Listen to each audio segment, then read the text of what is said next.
Por último, para hablar de los accidentes con biotoxinas de origen animal, vamos a hablar de la intoxicación por lepidópteros. Los lepidópteros son insectos, son una especie de polillas, similares a las polillas, que poseen alas cubiertas de escamas en su fase adulta, de allí viene su nombre, ya que lepido significa escamas y ptera significa alas, o sea, sería alas con escamas. Poseen un cuerpo vermiforme en su fase larval, que es lo que nosotros conocemos como orugas. Y en esta etapa, en la fase larval, es en la que varias especies presentan cerdas o setas. Las cerdas o setas son esas tipo espinitas que vemos en la foto y es allí donde se encuentra el veneno. O sea, al contacto con, o sea, una persona, por ejemplo, que las presionó a estas larvas, o un animal, un perro, por ejemplo, al contacto, al presionar estas cerdas o setas, estas se rompen, penetran en la piel y liberan veneno. Este accidente que se da con las larvas de estos lepidópteros se llama erusismo. En cambio, el lepidopterismo es cuando ocurre un accidente con los adultos, con esas polillas que tienen escamas en las alas. Y lo que ocurre en ese caso es una dermatitis urticante, o sea, de tipo alérgico. Las manifestaciones son de tipo alérgicas. Y sería al tener contacto con los individuos adultos, que serían las polillas. Estos lepidópteros, o sea, los lepidópteros son un orden de insectos que tienen una metamorfosis completa en su ciclo de vida. Pasan por las fases o las etapas de huevos, de larvas u orugas, que es así como las conocemos más, como orugas, que tienen como pelitos, como podemos ver. Luego viene el estadio de pupa y posteriormente la mariposa o polilla, que sería el adulto. Estas mariposas son nocturnas, eso es lo que las caracteriza y las diferencia de otros grupos de mariposas dentro de los insectos. En nuestro país, los géneros que tienen importancia sanitaria pertenecen a las familias Megalopigidae, Saturnidae, Erebidae, Notodontidae y Limacodidae. Y todas estas familias solamente se han reportado hasta ahora en nuestro país, solamente en la provincia de Misiones. Es allí donde se dan todas las características que ellas necesitan en su hábitat. Por ejemplo, las plantas de las cuales se alimentan, los árboles en los cuales ellas realizan su ciclo de vida, se encuentran en una forma más abundante en Misiones, lo que hace que su distribución sea solamente allí. Dentro de la familia Saturnidae tenemos un género muy importante desde el punto de vista sanitario o toxicológico, que es el género Lonomia. Son orugas, como les decía, de amplio interés médico en América del Sur. Son los agentes etiológicos del accidente conocido como lonomismo. Es un envenenamiento causado por el contacto de una persona o un animal con las estructuras urticantes que eran las cerdas o las setas que les mencionaba al principio, que recubren todo el cuerpo larval. Como pueden ver en esta fotografía, son como si fueran ramitas que tienen un montón de espinas. Cada una de estas espinas, al romperse, libera veneno. Los lepidópteros del género Lonomia, cuando son adultos, son estas mariposas nocturnas. Es la fotografía que vemos en el medio, que parecía una hoja de color claro, de color marrón claro. Esas mariposas tienen hábitos nocturnos, están muy distribuidas en selvas tropicales de Sudamérica. Y las larvas u orugas, una característica que tienen es que son gregarias. O sea, durante el día reposan todas juntas, como vemos en la foto que está bien a la izquierda, reposan todas juntas en el tronco de un árbol. Y es allí donde ocurre el accidente y por eso también reviste una gravedad mayor, porque uno no las ve, la persona o el animal no las ve, si uno se apoya en ese árbol no se da cuenta porque ellas se camuflan muy bien en los colores de los troncos. Y aparte de eso, porque al estar todas juntas, la cantidad de veneno que pueden llegar a inocular si uno se apoya sobre ellas es bastante mayor. O sea, generalmente no recibimos veneno de un solo individuo, de una sola oruga, sino de varias. El género Lonomia se encuentra dentro de la familia Saturnidae, como mencioné previamente, pero también tenemos otra familia que es de importancia sanitaria en nuestro país, que es la familia Megalopigidae, donde tenemos a Megalopigie albicollis, que es la oruga que se encuentra a la izquierda, que posee esa coloración naranja, vistosa, llamativa, que recordemos que eso muchas veces en el mundo animal es una forma de alertar de que ese animal puede ser peligroso. Y a la derecha vemos a Megalopigie lanata, que tiene una coloración un poco más tranquila, no tan llamativa, es de coloración blanca, y las cerdas son de una coloración negra o pueden ser de una coloración un poco rojiza. Estas serían las especies de importancia dentro de la familia Megalopigidae. También las cerdas de estas orugas tienen esa acción urticante y también tienen veneno. En estas fotos podemos observar con más detalle cómo son esas cerdas o setas venenosas. Vemos en la primera fotografía, vemos que está un ejemplar de Lonomia, donde vemos esa disposición en ramas, como si fueran ramas de árbol de las cerdas.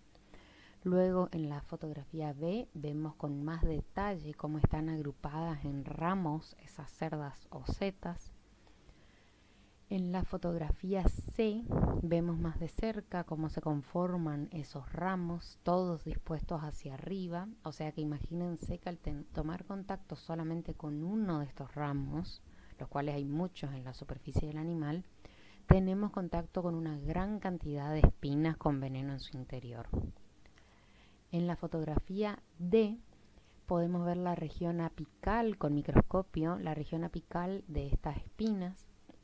Ese lugar donde está la flecha es donde se rompe, porque es más débil, entonces se rompe en esa parte para poder producir la liberación del veneno. En la figura número E, letra E, vemos cómo surge el veneno, cómo sale el veneno al romper el ápice de una de estas setas. Y también en la última, en la F, podemos ver cómo hay diferentes tipos de venenos que pueden surgir de diferentes cerdas o espinas en una misma especie de oruga. La acción tóxica de los venenos de lepidópteros está formada por diferentes fracciones químicas que presenta este veneno. En el caso de Lonomia obliqua, por ejemplo, que voy a mencionar a esta especie porque es la que más comúnmente produce accidentes en misiones, es una mezcla de compuestos bioactivos que por un lado activan algunos factores de la coagulación como el factor 2 y el factor 10. Además, también posee fibrinogenasas, hialuronidasas, lipocalinas, serpinas y fosfolipasas A2. Todas estas en conjunto, todas estas fracciones, son las responsables del cuadro clínico que presenta la víctima del lonomismo. Este veneno provoca una forma especial de coagulación intravascular diseminada, que posteriormente lleva a una coagulopatía de consumo, ya que se consumen algunos factores de la coagulación. Por ejemplo, las fracciones LOPAP y LOSAC del veneno activan la protrombina y el factor 10 y llevan luego al agotamiento de estos factores. También se produce un agotamiento de los factores 5 y 8 de la coagulación, 5 y 13, así como fibrinólisis secundaria. En esta figura podemos ver en más detalle el mecanismo de acción del veneno de Lonomia. Vemos en color gris sombreados las fracciones LOSAC y LOPAP que mencioné previamente. LOSAC es un factor activador Stuart de Lonomia obliqua que va a activar el factor 10 de la coagulación, y LOPAP es una proteasa activadora de protrombina del veneno de Lonomia oblicua. Eso es lo que va a activarse o a estimularse Por otro lado, algunas fracciones del veneno van a realizar una inhibición en otras partes de la cascada de la coagulación y también van a causar una inhibición en la transformación de plasminógeno en plasmina, llevando también a un debilitamiento en las redes de fibrina que puedan formarse y llevando a una gran liberación de productos de degradación de la fibrina, dando como resultado final una fibrinólisis. ¿Y qué tipo de síntomas vamos a ver en el ser humano o en el animal accidentado con este veneno? Vamos a poder diferenciar 3 cuadros clínicos diferentes que podemos encontrar. Este primero que vamos a ver es el más frecuente de todos, que es un cuadro donde hay urticarias y lesiones dermomucosas.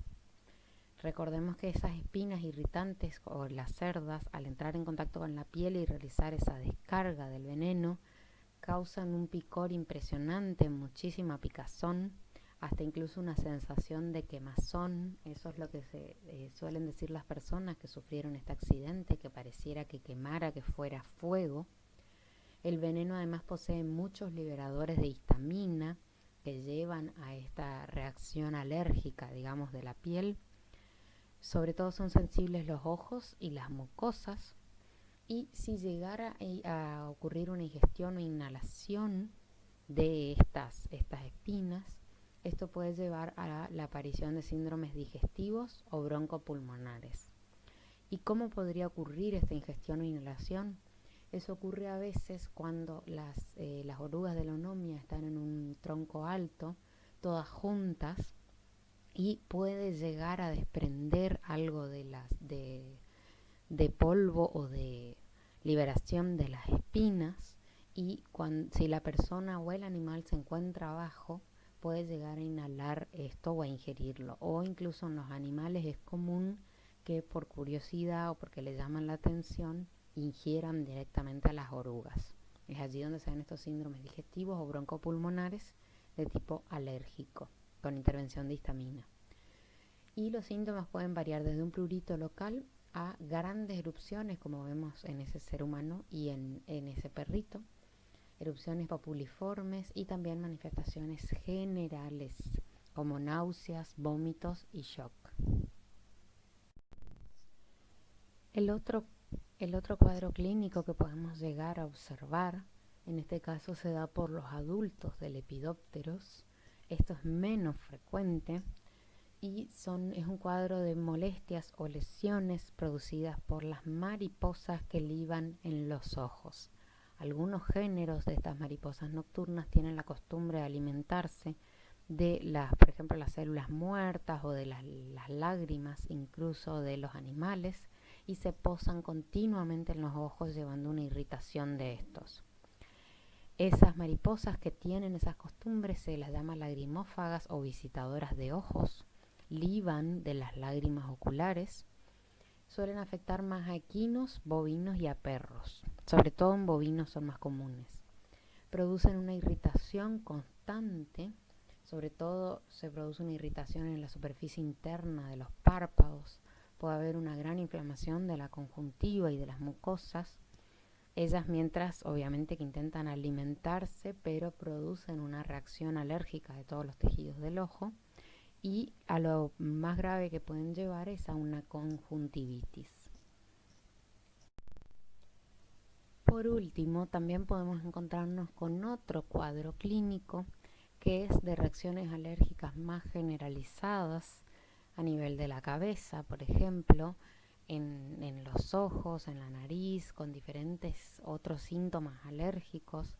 Esto ocurre por inhalación de las escamas de las alas de las mariposas nocturnas y también de los pelos corporales que tienen estas mariposas. Sobre todo se dan individuos que ya están sensibilizados. Los síntomas suelen ser bien de tipo alérgico, estornudos, resoplidos, mucha rinorrea, conjuntivitis, y puede ayudarnos a confirmar este diagnóstico porque también puede confundirnos con otros tipos de alergia que se dan en pequeños animales, hacer pruebas dérmicas de sensibilidad y también la determinación de anticuerpos inmunoglobulina E. El tratamiento para este caso solamente se reduce y se limita a broncodilatadores y corticoides. Independientemente de cuál de los tres cuadros clínicos encontremos en nuestros pacientes, en el paciente accidentado, también podemos observar en los tres cuadros clínicos mucho dolor local, quemante, urente, que se irradia regionalmente. También podemos observar por todo lo que les había mencionado en la intervención que tiene, digamos, el veneno, cómo afecta toda la cascada de la coagulación. Podemos observar equimosis, edema y eritema local donde ocurrió el accidente. Puede haber algo que es muy común, esto es muy común en seres humanos, el infarto o adenitis de los ganglios regionales. Puede haber en la región también, en la piel, formación de vesículas, de ampollas, necrosis incluso, en los casos más graves. Generalmente no ocurre esto, la necrosis no ocurre, excepto que se tome contacto con una gran cantidad de orugas. Y también puede haber insuficiencia renal aguda, ya sea por los cambios hemodinámicos que causa el veneno, por una isquemia renal o por una acción directa de las toxinas del veneno. Por último, en cuanto al tratamiento, se puede colocar compresas frías o tibias en la región para tratar de mitigar el dolor y la inflamación. Se puede lavar con agua fría la zona afectada también. Se pueden administrar analgésicos y antihistamínicos por vía general, lo cual ayuda mucho, sobre todo en los cuadros que son puramente alérgicos. Se pueden aplicar corticoides tópicos en la piel. Se puede administrar fluidoterapia también, esto sobre todo en los casos donde tuviéramos insuficiencia renal, por ejemplo. Y contamos con suero antilonómico, que es producido únicamente en el único lugar en el mundo que se produce por ahora suero antilonómico, es en el Instituto Butantan de Brasil, y es una inmunoglobulina heteróloga contra el veneno de Lonomia oblicua.